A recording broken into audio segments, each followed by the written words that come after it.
Welcome to another, as always, very special Void video interview. Today I sat down with Timothèe Hochet, Lucas Pastor, and Vanessa Brias for a discussion about their new in-world camera film, Stephane.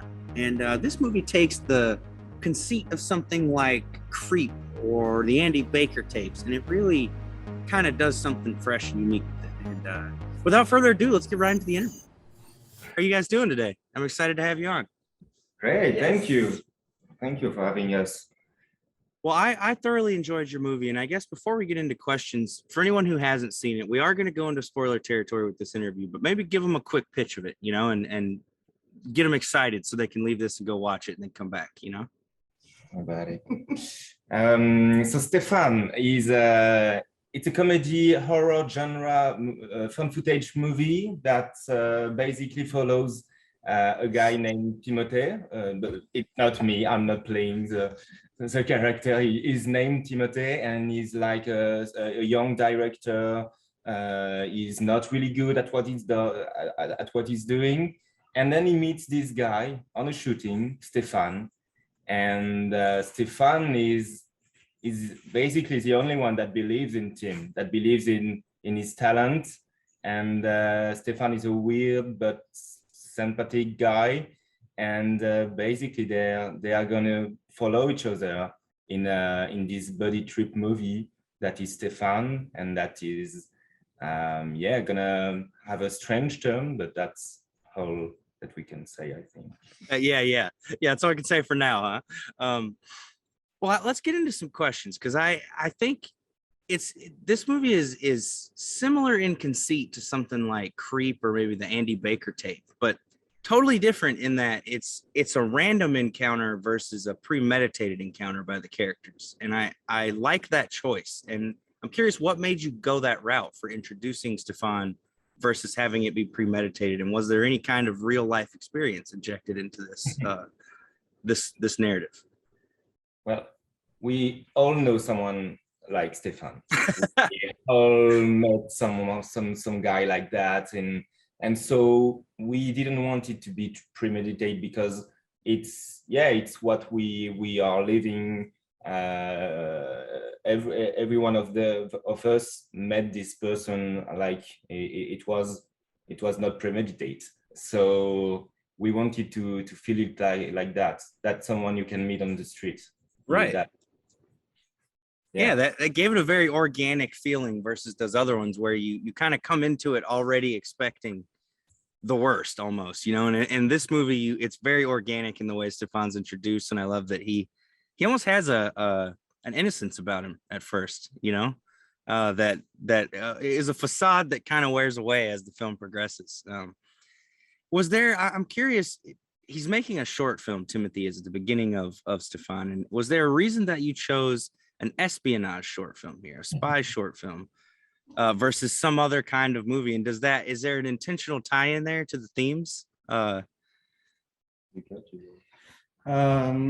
think we choose this spy movie because it's close to what we was at the time. Yeah, we did so much FBI movie when we were young that it's a Hollywood dream, right, to have a FBI. It allows the audience to maybe have already an opinion on Timothée because it's like not original what he's doing. It's an FBI movie, so everyone had done it, and in France it's a huge phantasm. It's a huge fantasy to do a FBI movie when we are young, and okay, we play with cameras, and when we are children, and so that was funny to us that he's doing like things like that, and that shows that Timothée hasn't really grown up since teenage adolescent. Yes. Yeah, and that makes total sense. And it's interesting because it almost draws a few parallels, because like I said, Stephane kind of comes across as innocent and a little childish, and it pairs them together really well because you see a little bit of that same innocence in Timothée. What I'm curious, so Lucas, you play Stephane in the movie. And I'm curious, what was the casting on this like? Did you guys write this part for Lucas, or did you try to cast somebody and it ended up being that Lucas was the best fit, or how did that whole process work? No, it was me. All along. It was Yeah. since day one. I mean, it's all based on Luca and his ability to perform that kind of character, because like it's a huge part to play. So Absolutely. That was like, I mean, the beginning of this movie is Luca, then it's Stephane, and then it's all together, you know. Right. Okay, that's great, and that makes total sense. It was written for Lucas all along, and you. Side note, you did fantastic, Lucas. I was truly shocked at the end of the film. I'm not gonna lie. I was like, holy shit! There's no way that just happened. So I'm curious about Ava's character a little bit. Was it harder to direct Ava's character, or was it easier? Because I imagine the lack of dialogue on her part likely led to some kind of interesting directing tactics while you were shooting. Yeah, it wasn't harder because she's really good as well, and it was the same process as Bastien, who plays Tim, and Eva, who plays Bianca. We knew that it was going to be easy because they have an energy that can come along the character and that fits perfectly. So that's weird to say because she doesn't even talk, but she's not like that in real life. But it was. She's a friend of ours, and basically nobody is a real professional comedian, and they are just really good at what they do, but we are just a bunch of friends, and Eva it was interesting because she gave us something that sometimes we didn't even plan on her character. So okay. That was interesting, and we asked ourselves if she needed to talk or she needed to, but it was way darker to have her not talk at all. You just Absolutely. you don't know what she's doing here and how Stephane got to contact her and what's the deal. Right. And I'm curious too. There's the one other unanswered question there with the, you mentioned that you don't know how she got there and stuff. How the hell did the dog get there?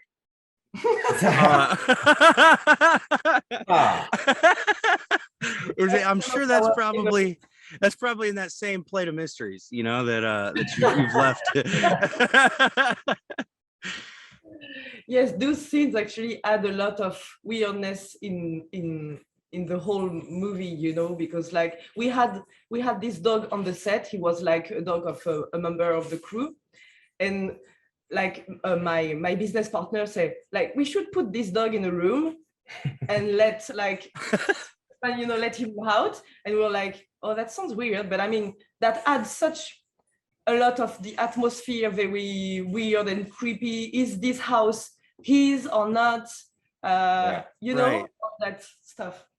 Absolutely. You're instantly like, wait a second, where'd this dog come from and why can't he explain it? Because he looks just as shocked as everyone else. Yeah, that was a nice touch. I'm curious, what tricks did you use to obtain kind of the right balance between building believable characters and also keeping sort of that ever-present sense of tension, like as heightened as possible, And how also, I guess this is a two-parter, because how did you decide when to kind of unleash the pieces of the truth that we do get? How long, you probably had discussions about how long to keep that hidden and when to reveal it and stuff. And how'd you kind of work that balance out? That was a big process in the editing room, because there was like maybe we all of the rushes that we shot, it was like maybe 5 hours of a movie that we could transform to a comedy, to a horror film, we had like 3 movies. We could do 3 movies with all of what we shot. So we had to choose. Basically, the end choice was we want to follow Stephane without Stephane and Tim, without thinking that Stephane is a monster until the end. You know he's weird. You know he's strange, and there is secrets about him. Right. But you don't really, it's always, oh no, it's not that evil. Oh, okay, he's weird, and so we wanted to, let really the end decide on which is the villain, who is the villain, who is the hero. And that's what we wanted to do. So we had like this rule in the editing room, because we shot several scenes that we deleted that were way much horror, and that put Stephane in a monster place too early in the movie. Okay. We didn't empathize with him if we know what he's doing. Like to Bianca, we had like some responses to this, like where does she come from, where does she sleep, and so, but we wanted to not tell the audience all of that. So we had to reshoot after the movie, after the editing, and we found the story during the editing room, basically. That makes total sense. That you kind of, and I think that happens a lot. You have a script and you make it, but then when you get in there and you actually start piecing the movie together, you realize that maybe you could do this or that, and make it better, make it work. That makes total sense. I'm curious too, I guess, with the way this thing ends, are there plans for more of Stephane, and this, I guess at this point, now that we've reached the end, is his name even Stephane? Like,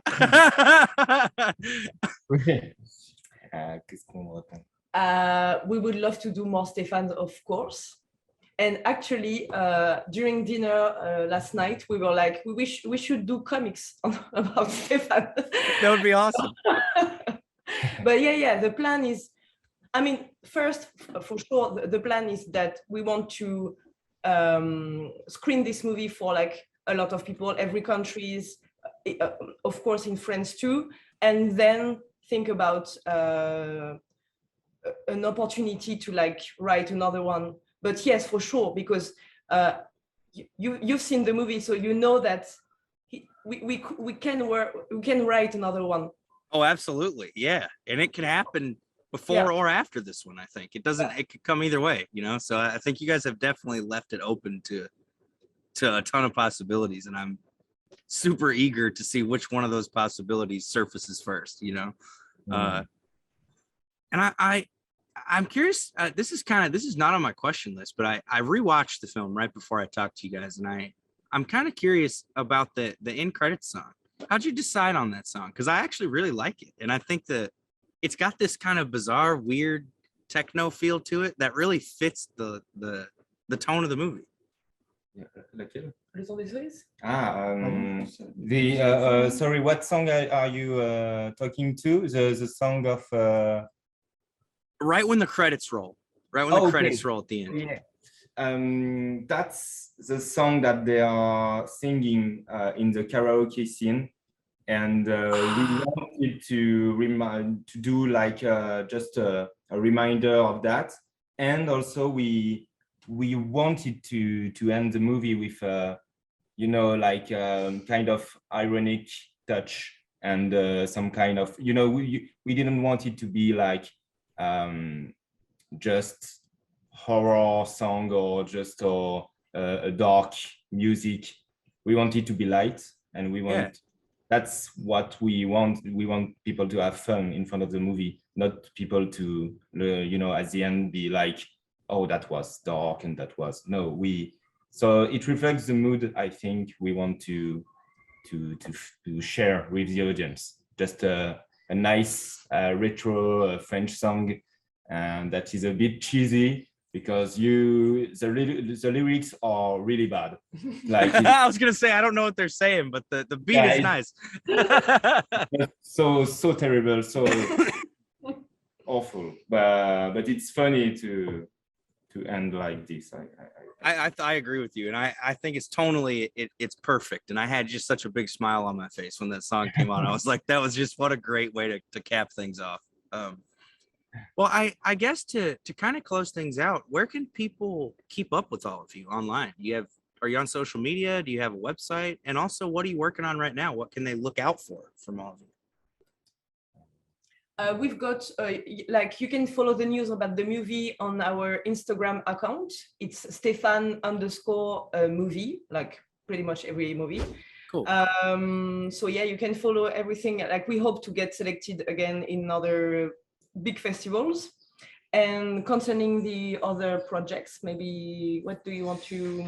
Oh well, but the thing is that we are doing a lot of things in France, but sometimes you guys can't see it. That's a bummer. But right. We've been shooting something in September. Like I've been producing a series for Canal+, directed by Timothée, starring my business partner, Monsieur Poulpe. And actually, Luca has been working on it as well. So it will be a series released in December, I guess, on Canal+. Hopefully, yes, you will be able to see it in United States, but I'm not sure. Yes, maybe yes, on YouTube, I guess. And actually, thank you for asking this question, because I just realized that maybe we should subtitle every productions we are actually making for you guys, because I'm sure that this series is a genre series as well, and it could work for United States as well. Yeah, I'll absolutely too. I'll put all these links and stuff in the description so everybody can go down there and click on them and get to all your stuff as easily as possible. Do you guys have any individual accounts that you want to plug and have people come follow you or anything like that?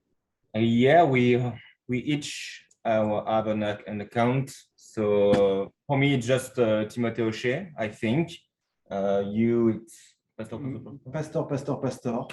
All right, I love it. My name. 3 times Pastor.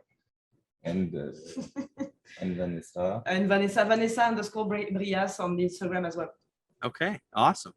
Well, I really appreciate you guys taking the time to sit down and talk to me today. And I absolutely enjoyed this movie, and I can't wait to have a physical copy and have it on the shelf, be able to watch it anytime I want, because I adored it, and I really hope to see more. Oh, great. Thank you so much. Thank you so much.